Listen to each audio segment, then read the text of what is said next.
ಗಜ ದೈತ್ಯ ಬ್ಯಾಟ್ಸ್ಮನ್ ಆಗಿರ್ಬೋದು.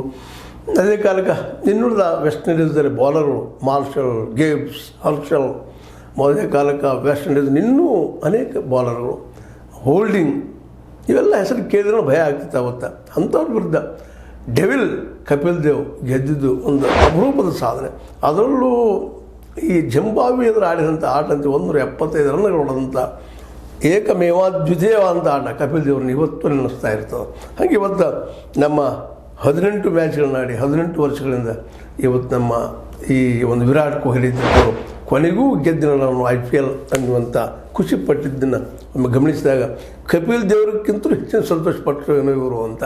ಯಾಕಂದರೆ ನಮ್ಮಲ್ಲಿ ನಾವು ಇತಿಹಾಸದಲ್ಲಿ ಹೇಳ್ತಾ ಇರ್ತೀವಿ ಏನಪ್ಪ ಅಂದ್ರೆ ನಮ್ಮ ದೇಶವನ್ನು ಗೆಲ್ಲುವ ಸಲುವಾಗಿ, ನಮ್ಮ ದೇಶ ಜನತೆ ಆಗೋ ಸಲುವಾಗಿ ಗಜ್ನಿ ಮೊಹಮ್ಮದ್ ಹಲವಾರು ಸಲ 16 ಸಲ 20 ಸಲ ದಾಳಿ ಮಾಡಿ ಕೊನೆಗೂ ಎಕ್ಸಿಟ್ ಇದೆ ಅನ್ನುವಂಥದ್ದು.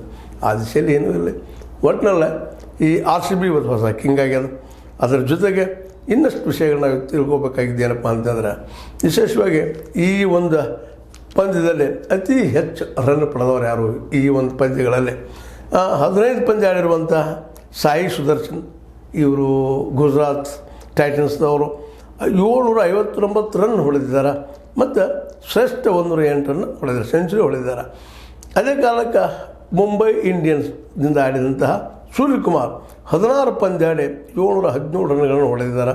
ಮತ್ತು ನಮ್ಮ ವಿರಾಟ್ ಕೊಹ್ಲಿ RCBಯಿಂದ 14 ಪಂದ್ಯ ಆಡಿ